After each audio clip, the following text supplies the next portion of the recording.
নমস্কার বন্ধুরা, আমি পলাশ বিশ্বাস আর আপনারা দেখছেন পলাশ বিশ্বাস ভিডিওস। আশা করি আপনারা প্রত্যেকে ভালো আছেন এবং আপনাদের বাগানের গাছগুলিও ভীষণ ভালো আছে। বন্ধুরা, থাম্বনেল আর টাইটেল দেখে বুঝতেই পেরে গেছেন যে কোন বিষয় নিয়ে আজকে আলোচনা করব।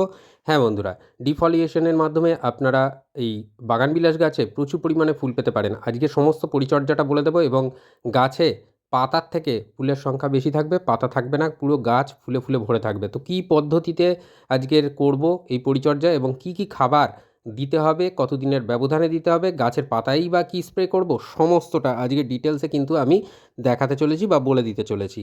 তো একটু স্কিপ না করে ভিডিওটা সম্পূর্ণ দেখার অনুরোধ রইল। প্রতিদিন সন্ধ্যে 6টায় বাগান সংক্রান্ত ভিডিও আমার চ্যানেল পলাশ বিশ্বাস ভিডিওসে আপনারা পেয়ে যাবেন। তাই বলবো, যারা নতুন ভিউয়ার সাবস্ক্রাইব করে রাখেননি চ্যানেলটাকে, তাদেরকে অনুরোধ করবো সাবস্ক্রাইব করে নোটিফিকেশান বাটনটা অল করে রেখে দেবেন। তাহলে কিন্তু আপনারা যখনই আমি ভিডিও দেবো বা গাছের পরিচর্যা দেবো, তার নোটিফিকেশান আপনাদের মোবাইল, কম্পিউটার অথবা টিভি স্ক্রিনে পৌঁছে যাবে। তো দেখুন, কাটাই ছাঁটাই করে নিয়েছি। তো কাটাই ছাঁটাইটা করতে হবে এই কারণে, কারণ শীতকালে কিন্তু প্রচুর পরিমাণে ফুল দিয়েছিল এই গাছটা। আপনারা যারা পুরনো ভিউয়ার্স তারা জানেন, দেখেছেন।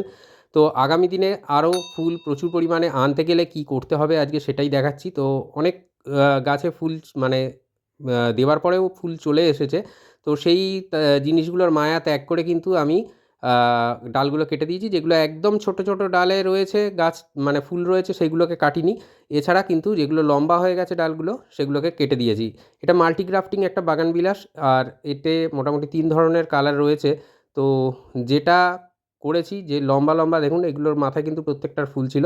তো লম্বা হয়ে যাওয়ার একটা প্রবণতা থাকে, সবকটাই দেশি ভ্যারাইটি গ্রাফটিং করা আছে। তো ডাল গুলো লম্বা হয়ে যাওয়ার একটা প্রবণতা থাকে, কিন্তু টবের মধ্যে লম্বা গাছ কখনোই মানানসই নয়। সেই কারণেই এই আ ছিঁড়ে দেওয়া, মানে গাছগুলোকে, ডালগুলোকে প্রুনিং করে দেওয়া, এইগুলো কিন্তু করতে হবে আপনাদের। আর অবশ্যই যেটা বলছিলাম ভিডিও শুরুতেই, যে পাতাগুলোকে ছিঁড়ে দিতে হবে, সেটা দেখাবো। কেন ছিঁড়ে দেবো? 90% গাছের পাতা আমরা রিমুভ করে দেবো গাছ থেকে, আর 10% গাছে পাতা থাকবে। এর কারণটা বা ব্যাখ্যাটা সবটাই বলবো। আর দ্রুত ফুল পেতে গেলে বাগানবিলাসে আপনাকে এই পরিচর্যা করতেই হবে। তো দেখুন, এখানে শুকনো পাতা, আগাছা এগুলোকে কিন্তু সরিয়ে ফেলছি এবং তারপরে মাটিটাকে খুঁচিয়ে নেব, খুঁচিয়ে আলগা করে নেব এবং টবের কিনারা ধরে তুলে নিয়ে সেখানে খাদ্য প্রদান করব। এবং তারপর কতদিনের ব্যবধানে সেই মিক্সড খাবার দিতে হবে, কতদিনের পরে কোন তরল সার আমরা দেবো, সমস্তটা আজকের কিন্তু বলে দিচ্ছি। তো যারা নতুন বাগানবিলাস বসাবেন তাদের জন্য মিডিয়াটা, সয়েল মিডিয়াটা একবার বলে দিই ছোট্ট করে। আপনারা যে টব ব্যবহার করবেন, সেই টবের আপনারা 50% নিয়ে নেবেন গার্ডেন সয়েল, আর 40% নিয়ে নেবেন কম্পোস্ট। সেটা যে কোনো কম্পোস্ট হতে পারে, ভার্মি কম্পোস্ট হতে পারে, বা 1 বছরের পুরনো গোবর সার হতে পারে, বা পাতা পচা সারও হতে পারে। তাহলে 50% মাটি নিয়ে নেবেন, টবের অর্ধেক মাটি, তার সাথে 40% কম্পোস্ট।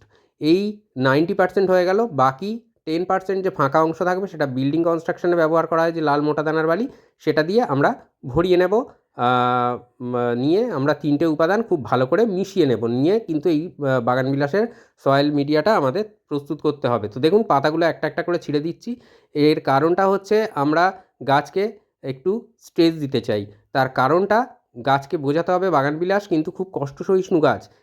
একে যদি বোঝানো যায় যে এর গাছের পাতা নেই, এর গাছের মধ্যে জলের অভাব, মানে জল টান দেওয়া, এইগুলো যদি আমরা করতে পারি, তাহলে দেখবেন যে এই গাছে কিন্তু দ্রুত ফুল চলে আসবে এবং তার পাশাপাশি প্রচুর পরিমাণে গাছটা ঝোপালোও হয়ে যাবে, আর অজস্র ডালপালাও তার সাথে আসবে। কি করতে হবে পরপর বলে দিচ্ছি, একদম নোট ডাউন করে নিন।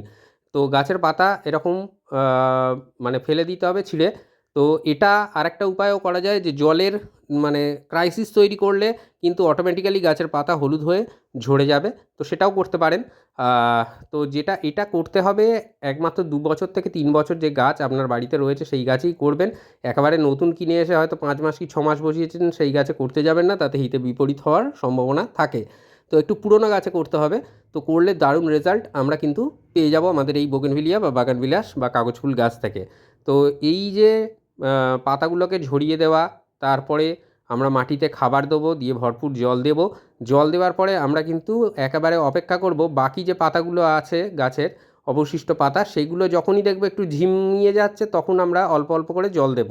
এরকম করতেই দেখবেন যে আপনার গাছে ছোটো ছোটো ব্র্যাকেটস, যেগুলো ফুল আমরা বলি ব্র্যাকেটস, সেগুলো চলে আসবে এবং যখনই চলে আসবে তখন থেকে আমরা জলের ব্যবস্থাপনাটা নর্মাল করে দেবো। তাহলেই প্রচুর পরিমাণে ফুল দীর্ঘদিন থাকবে। এটা ডিএপি দানা। কী কী খাবার দিচ্ছি 10 বা 12 ইঞ্চি টবে দেখে নিই। 12 থেকে 14 দানার ডিএপি রয়েছে, 1 টেবিল চামচ পরিমাণে রয়েছে হাড় গুঁড়ো বা বোন ডাস্ট। এটা সিঙ্গেল সুপার ফসফেট, বাগানবিলাসের অতি প্রিয় খাবার।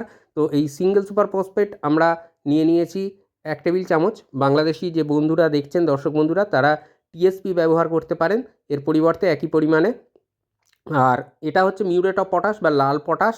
আপনারা চাইলে অর্গ্যানিক পটাশ বা সালফেট অফ পটাশও ব্যবহার করতে পারেন। এটাও নিতে হবে 1 টেবিল চামচ।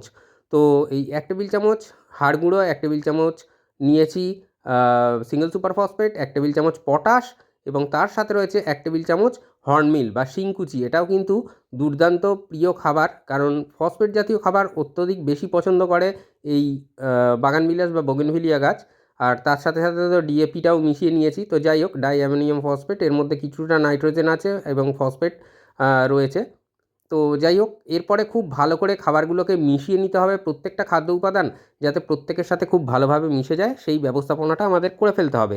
কারণ এই খাবার দেওয়ার পরেই আমরা কিন্তু যে জলের ক্রাইসিস সেটাকে তৈরি করব ধীরে ধীরে, এবং তারপর যখনই দেখব গাছের পাতাগুলো ঝিমিয়ে যাচ্ছে তখন জল দেব। তখন গাছ কিন্তু ভরপুর, মানে নিজে তখন ভাববে, যখনই জলের ক্রাইসিস হবে তখন সে ভাববে যে তার বোধহয় মানে শেষ সময় সামনে আগত, এবং ততদিনে খাবারগুলো ডিকম্পোজড হয়ে যাবে গাছের মধ্যে। যেহেতু রাসায়নিক খাবার আছে, জৈব খাবার আছে, জৈব খাবার একটু ধীরে ধীরে ডিকম্পোজড হয়, কিন্তু রাসায়নিক খাবার থাকার দরুন যখনই আমরা দেখব যে গাছ ঝিমিয়ে যাচ্ছে তখনই যদি আমরা জলের ব্যবস্থাপনাটা সঠিক করে দিই, একবার জাস্ট আজকে দিলাম ভালোভাবে জল, আবার জলের ক্রাইসিস তৈরি করব, এরকম করলে হবে কি, তখন গাছ কিন্তু যে টবের মাটিতে খাবার আছে সেগুলোকে দ্রুততার সাথে গ্রহণ করবে। আর সেখানে ফসফেট এবং পটাশ রয়েছে বন্ধুরা।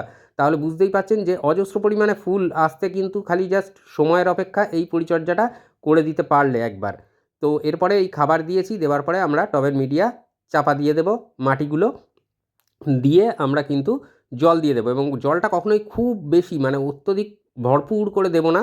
যতটা মোটামুটি টবের মিডিয়া থেকে ড্রেনেজ আউট না হয় সেই রকম বুঝে আমাদের জলটা দিতে হবে। অন্তত 500 ml থেকে 600 ml এর মতন জল আমরা খাবার দেওয়ার পর দিতে পারি। তারপর ফুল সানলাইটে গাছ থাকবে। আর অবশ্যই উপরিভাগের অন্তত টপ সয়েল আমরা দেখব 4 ইঞ্চির মতন শুকনো হয়েছে খটখটে, তবে কিন্তু আমরা সামান্য সামান্য করে জল দেব।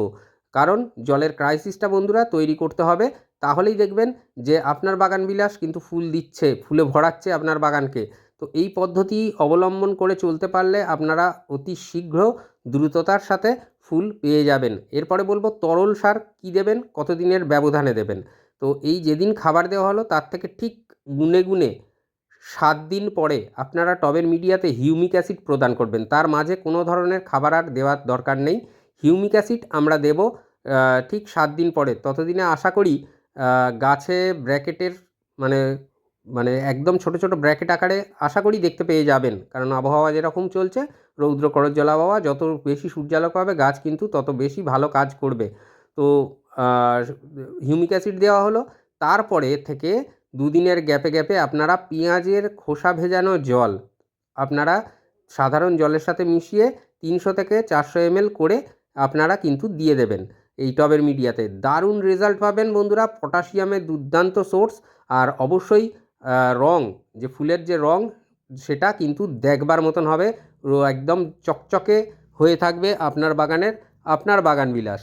তো বন্ধুরা, এই যে পরিচর্যাটা বললাম, এই তরল সার বলুন বা এই যে আপনাদের যে মানে মিডিয়াতে দেওয়ার কথা বললাম সেইগুলো তো হলো। এরপরে মিডিয়াতেও দিতে পারেন বা গাছের পাতায়ও স্প্রে করতে পারেন, কাণ্ডগুলোতে যেগুলো থাকবে, মানে পাতার সংখ্যা যেহেতু কমে গেছে, বা মিডিয়াতেও দিতে পারেন। সেটা হচ্ছে এনপিকে 13-0-45। এটা কবে দেবেন? এটা যেদিন হিউমিক অ্যাসিড টবের মিডিয়ায় দিলেন তার থেকে ঠিক 2 দিন বাদে একবার 13-0-45 আপনারা প্রদান করবেন। আর মিক্সড খাবারটা কিন্তু একবারই দিতে হবে, আর দ্বিতীয়বার দেওয়ার এই সময় দাঁড়িয়ে কোনো প্রয়োজন নেই। আর অবশ্যই টবের মিডিয়ার মধ্যে সপ্তাহে একবার করে আমরা সরিষার খোল পচা জল প্রদান করতে পারবো। আর যেটা বললাম, গাছের পাতায় হোক বা আপনারা যারা প্রথমবারের জন্য স্প্রে করবেন 13-0-45 স্প্রে করতে পারেন, এবং তার 2 দিন বাদে ঠিক 0050 এনপিকে 0050 দিয়ে দেবেন।